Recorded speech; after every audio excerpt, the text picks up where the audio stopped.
Exactly. You want to like talk about it first? He poked me in the eye. Poke in the damn eye. Captain Thanos shows no mercy.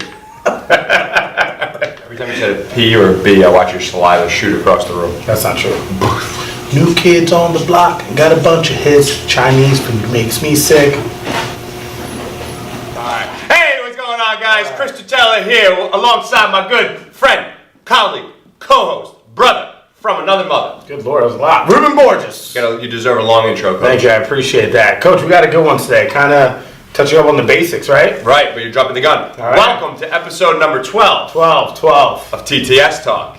So, yeah, we got a good one for you guys today. We're a little pressed for time, so we're going to keep this one short and sweet, but this is something that's super valuable and something that you guys could, definitely relate to and start to implement in your life and your training immediately. This is the main lift that I think every person, the first time they walk into a gym, wouldn't you agree, Coach? This is probably the first exercise they'll go to. Definitely the most overused exercise, but the one that everybody destroys technique for the most part. That'd be butchered most commonly, right? Yeah, for sure.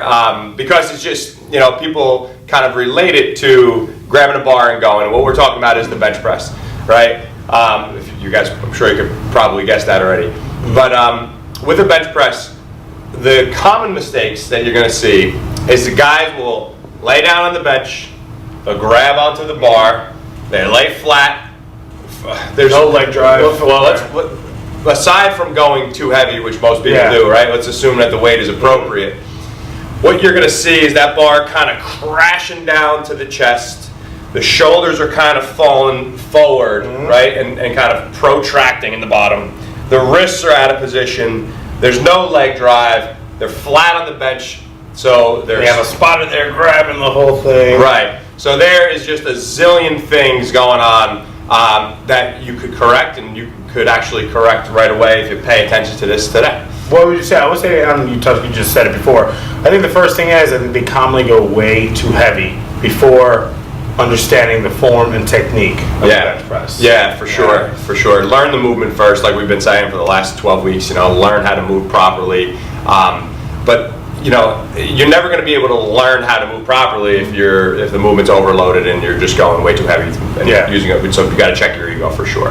But so what we're going to do today is we're actually going to take you through a bench press variation. So today, for the sake of today, just for simplicity, we're going to use a dumbbell bench press.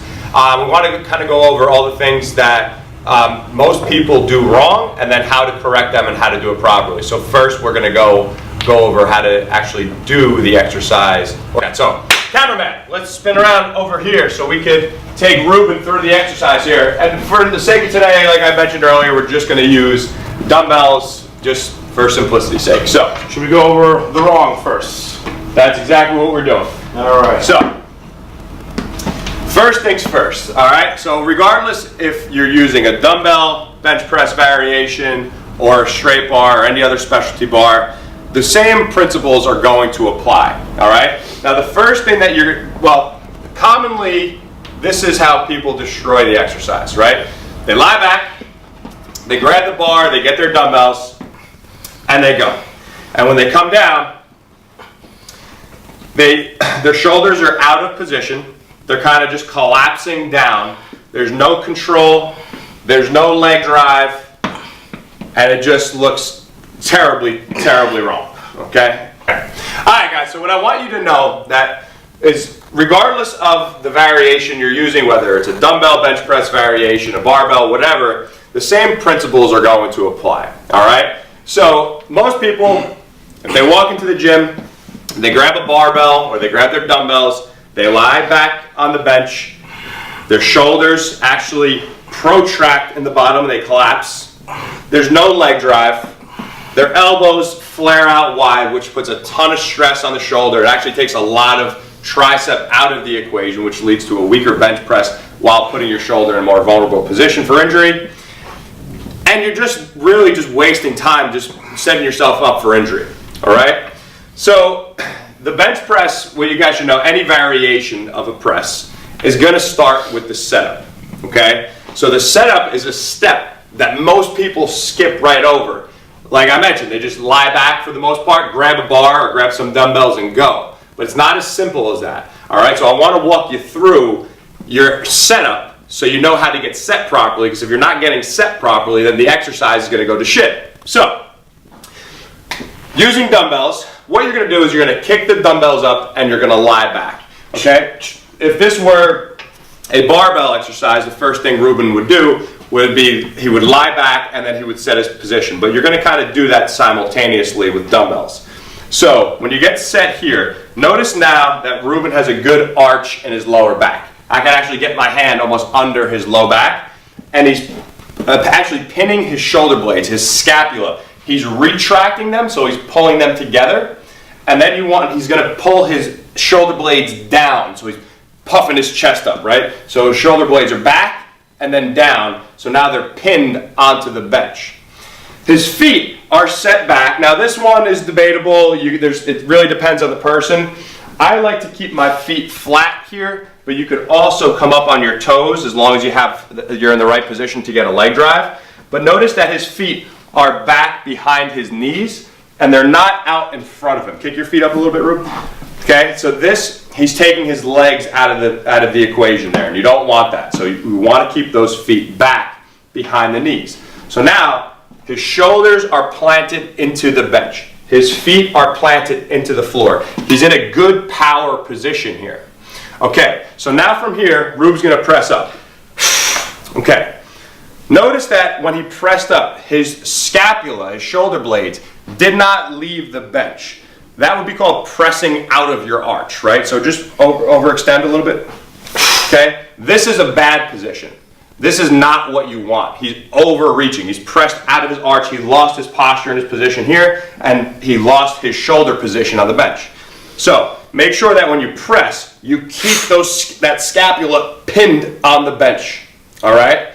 Now, like I mentioned earlier, a common mistake here is that when people come down with a bench press or dumbbell, with a barbell or dumbbells, they kind of just collapse down, right, without any control. But you want to think of using your upper back as a part of the exercise. So on the way down, you actually want to pull the dumbbells or barbell down to your chest. So you're really using that upper back and actively pulling the weight down rather than just letting gravity kind of pull the bar or the dumbbells down to your chest. All right, so Ruben's going to pull the dumbbells down, and what I want you guys to pay attention to is his elbow angle here. So regardless if you're using a barbell or dumbbells, if you're way out here like this puts a ton of stress on the shoulder, all right, and that pec major tendon. So you don't want that, right? You want to protect those shoulders by hugging the rib cage with the elbows or bringing them in tightly, all right? If this were a barbell, Ruben would be applying outward force, like he wants to snap the bar in half to create torque, which puts the shoulder in a better position, and also a stronger position, and it's going to lead to his elbows coming tighter to the rib cage. All right, so when Ruben presses up, he's going to actively drive his legs down into the ground. So he's going to create a leg drive from his feet to generate force from his feet all the way throughout his hands. All right, so again, Ruben's going to take a big, deep belly breath. He's going to take a big, deep belly breath in before he lowers the dumbbells. So, okay, go ahead, repeat it. Let's do it again. So he's going to take a big, deep belly breath in before he lowers the dumbbells. So he's filling his lungs up with air, all right? He's flexing his abs tightly. He's now going to pull the dumbbells down on the way down, okay? And now he's going to leg drive, okay? And he doesn't release that air until he's about a quarter of the way up. Because your air, think of using your air to support your spine. Okay, so again, big deep belly breath in, abs are tight and engaged. He's now going to actively pull the weight down. Once he gets to full range of motion, he's going to press, leg drive, and lock it out in the top position. All right? That's a lot different, guys, than just grabbing a bar, grabbing dumbbells, and going. Whatever that is. Yeah. Right? So think of the bench press or any dumbbell press variation. You can wrap them up. Any dumbbell press variation. Think of it as a full body exercise. It is not just an upper body exercise like a lot of people may think. Yeah, you should feel your quads, just like Coach was saying about the leg drive, you can feel your glutes activated. Another thing is squeezing the dumbbell or the barbell. Make sure you guys squeeze that with a death grip. Nice and tight to avoid the wrist getting limp and keeping a straight wrist. I think it's common, especially with new growers to the gym, when they grab the dumbbells, they don't realize, grab it, own it. When you grab that dumbbell, make sure you're grabbing it, squeezing it real tight. That actual tension will help create maximal tension on your upper body. Right, regardless if you're using dumbbells or a barbell, you want to think of squeezing through the dumbbells, squeezing through the barbell, right? You're going to be stronger there. It's also going to help you create more tension, okay? But you notice that Ruben was fixed and he was tight throughout the entire exercise. He wasn't moving his legs around, all right? The only thing that was moving was here, right? So Coach, you were discussing... Well, this is another aspect of training. It's kind of a saying, and sometimes I notice when people, especially the first time they're benching, they're grabbing the dumbbells, they almost have fear of the weight. I like to tell them, control the dumbbell. Don't let the dumbbell control you, and that goes with pressing. And as Coach was saying, creating maximal tension, right? Controlling the dumbbell down, actively controlling the dumbbell or the barbell down, and exhaling up. So that goes with the start. As soon as you grab that dumbbell, squeeze it tight, own it, and when you take that dumbbell and you get ready for a set position, know you're going to control the reps. Don't show that fear with that, and that's another way to kind of get your pressing and control your reps a lot better. Yeah, and so what I want you guys to think about when we talked about actively pulling the weight down is that the scapula, the shoulder blades, right, they're supposed to move freely, right?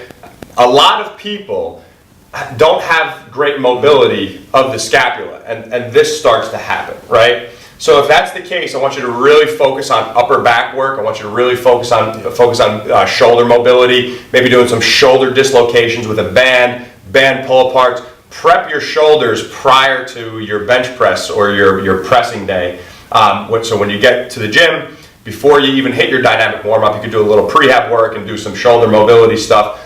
Lubricate the shoulders a little bit more, get them warm, and now you're in a much safer and better state to train in, and you may gain a little bit more scapular mobility, so then when you get to your press for the day, you'll have a little bit more freedom and you'll get those shoulders moving.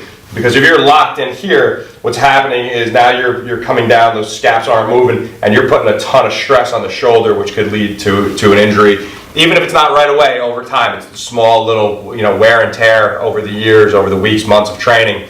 So just be really aware and conscious of that. That goes a long way, and for you guys, that sometimes we let ego get the best of us where, well, I don't want it to fatigue me before big lifts because I got numbers I want to hit.